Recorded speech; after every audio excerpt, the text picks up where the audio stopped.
देश नहीं झुकने देंगे प्रोग्राम के एंकर और बहुत ही चर्चित एंकर अमन चोपड़ा पर देशद्रोह का मुकदमा राजस्थान में दर्ज हो गया है। दरअसल यह पूरा मामला है अलवर के एक मंदिर तोड़े जाने का। अलवर का जब मंदिर तोड़ा गया तो अमन चोपड़ा ने इसमें भी हिंदू मुसलमान का एंगल ढूंढ के और सीधे सीधे जहांगीरपुरी में जो बुलडोजर चला था उसको ले जाकर मुसलमानों के जरिए तोड़ा गया है मंदिर, ऐसा पेश कर दिया और उसी को लेकर अमन चोपड़ा पर केस दर्ज हो गया। सबसे पहले सुन लीजिए कि अमन चोपड़ा ने अपने डिबेट में जो अपने बोल हैं उनमें कहा क्या है।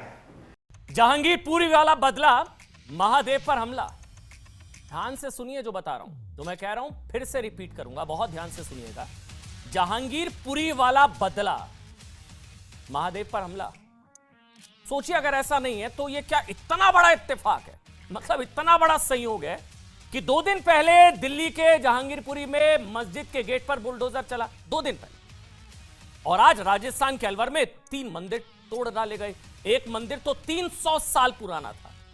अब ये इतना बड़ा इत्तेफाक है या कुछ कनेक्शन है? तो अपनी आदत से मजबूर न्यूज 18 के एंकर अमन चोपड़ा जो प्रोग्राम लेकर डेली आपके सामने रात को आते हैं, उस प्रोग्राम का नाम है देश नहीं झुकने देंगे। लेकिन उस प्रोग्राम से नजर तो यह आता है कि देश को कहीं उठने नहीं दे रहे हैं ऐसे एंकर, और खास तौर से यह बात देखी जा रही है कि सिर्फ और सिर्फ नफरत नफरत नफरत इन टीवी चैनल्स के जरिए आपको ऐसे रात में डिनर के साथ थाली में रखकर परोसी जा रही है और आप उसको अच्छी तरह से नोश फरमा रहे हैं और खा भी रहे हैं। बहुत गौर करने की जरूरत है और लगातार इस चीज पर समझना भी होगा आपको कि जो टीवी चैनल पर डिबेट होती है, उस डिबेट में जो गेस्ट आते हैं या जो एंकर होते हैं, ये बाद में बैठकर एक साथ चाय पीते हैं और आपके आपसी जो भाईचारा है और जो आपके पड़ोस में हिंदू मुसलमान रहते हैं वो आपस में एक दूसरे को नफरत की निगाहों से देखने लग जाते हैं। तो इन्हीं तमाम चीजों पर अब शायद देश को फिक्र करनी होगी, क्योंकि अमन चोपड़ा ने जिस तरह से अपने टीवी डिबेट में जो बयान दिया है और कहा है कि जहांगीरपुरी का बदला, महादेव पर हमला, यह कैसा बयान है? क्योंकि अमन चोपड़ा यह दिखाना चाहते हैं कि जहांगीरपुरी में जो हिंसा हुई थी उसके बाद जो बुलडोजर चला था तो उसका रिएक्शन मुसलमानों ने दिया और अलवर में मंदिर तोड़ दिया गया। अमन चोपड़ा यहीं नहीं रुके, जरा सुनिए कि मौलाना तौकीर रजा खां को लेकर अमन चोपड़ा ने क्या कहा। और अजीब संयोग देखिएगा, आज आपकी आंखें खुल जाएंगी। कल ही कांग्रेस के समर्थक हैं, बहुत ही कट्टर समर्थक हैं, मौलाना तौकीर रजा ने बुलडोजर पर देश को धमकी दी थी। कल धमकी दी थी और आज मंदिर पर बुलडोजर चल गया। कल उन्होंने धमकी दी थी कि बंटवारे और महाभारत वाली नौबत आ जाएगी, देश का बंटवारा होने वाला, याद करिए। तो अमन चोपड़ा कह रहे हैं कि मौलाना तौकीर रजा खां इस बात को पहले ही कह चुके थे कि अब कुछ बड़ा होने वाला है। अगर मुसलमान बेकाबू हो गया तो मुसलमान किसी के काबू में नहीं आएगा। तो इन्हीं तमाम चीजों को लगातार उठा रहे हैं अमन चोपड़ा, और अब अलवर में, राजस्थान में अमन चोपड़ा के खिलाफ देशद्रोह का मुकदमा दर्ज हो गया है। और आपको बता दूं कि कई गंभीर धाराएं अमन चोपड़ा पर लगाई गई हैं। अमन चोपड़ा के समर्थन में अब सोशल मीडिया पर जो संगठन हैं वो भी उतर रहे हैं और जो अमन चोपड़ा के फैंस हैं वो भी अमन चोपड़ा के समर्थन में उतर रहे हैं और कहा जा रहा है कि अमन का दुश्मन कौन। तो ये जो लफ्ज है ना, अमन का दुश्मन कौन, वो आप खुद समझ सकते हैं कि देश में अमन का दुश्मन कौन, भाईचारे का दुश्मन कौन, प्यार का दुश्मन कौन, मोहब्बत का दुश्मन कौन, एकता, हिंदू मुस्लिम की अखंडता, प्यार, मोहब्बत, भाईचारा, इसका दुश्मन कौन है। तो अब अमन का दुश्मन कौन है, यह सोचने से बेहतर है जरा यह सोचिए कि देश के अखंडता, एकता और हिंदू मुस्लिम भाईचारे का दुश्मन कौन है। तो वहीं से सारी पिक्चर आपको क्लियर होती नजर आ जाएगी। अब आपको यह भी बता दूं कि अमन चोपड़ा पर केस तो दर्ज हो गया है, मुकदमा तो दर्ज हो गया है।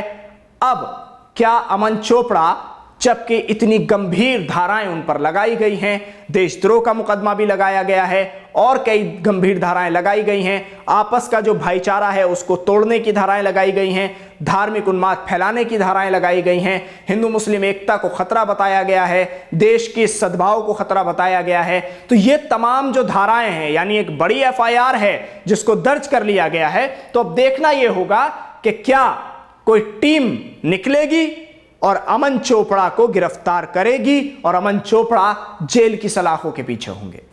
क्योंकि अगर देश को अमन चोपड़ा से खतरा है तो फिर देश को जिससे खतरा है तो वो देश में कैसे रह सकता है और खुलेआम कैसे घूम सकता है और शाम में अपने टीवी चैनल पर बैठकर किस तरह से नफरती बयान थाली में परोसकर देश की जनता को दे सकता है कि जिसके बाद हिंदू मुसलमान सड़कों पर आते हैं और आपसी जो भाईचारा है उसको नुकसान पहुंचता है। तो ऐसे आदमी की जगह तो सिर्फ और सिर्फ जेल है। तो यह बात सरकार को समझ में आ गई है क्या? क्या अमन चोपड़ा की गिरफ्तारी होगी? क्या अमन चोपड़ा जेल की सलाखों के पीछे होंगे अगर देश के भाईचारे को खतरा है? अब इसमें एक आखिरी बात और आपको बता दूं, जल्दी से सुन लीजिए। अगर यह एंगल इसमें निकाला गया है कि जहांगीरपुरी की जो पूरी हिंसा थी उसमें मुसलमानों ने यह कह दिया था कि अब कुछ बड़ा होने वाला है, मौलाना तौकीर रजा खान ने यह कह दिया था कि कुछ बड़ा होने वाला है, तो अमन चोपड़ा कहते हैं कि यह एंगल हमें दिखा अलवर में, और अलवर में मंदिर तोड़ दिया गया, शिव मंदिर को तोड़ दिया गया। तो अगर ऐसा हुआ है तो कार्रवाई तो दोनों पर ही होनी चाहिए।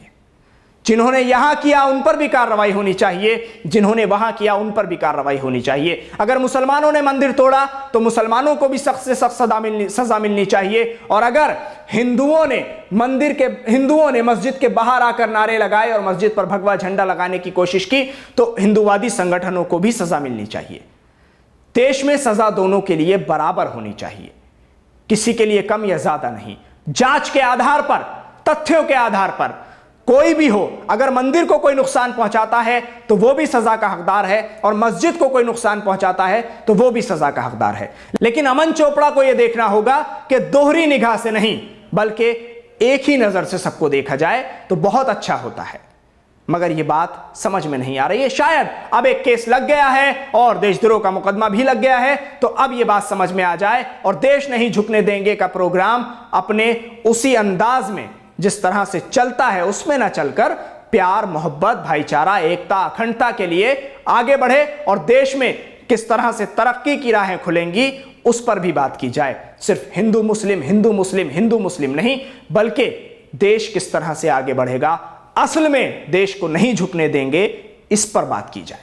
बहुत शुक्रिया। आपको हमारा ये प्रोग्राम कैसा लगा जरूर बताएं। हमारे YouTube चैनल को सब्सक्राइब करें। हमें Facebook पर आप लाइक कर सकते हैं, ट्विटर पर हमें फॉलो कर सकते हैं, हमारे Instagram पेज पर भी जाकर आप विजिट कर सकते हैं।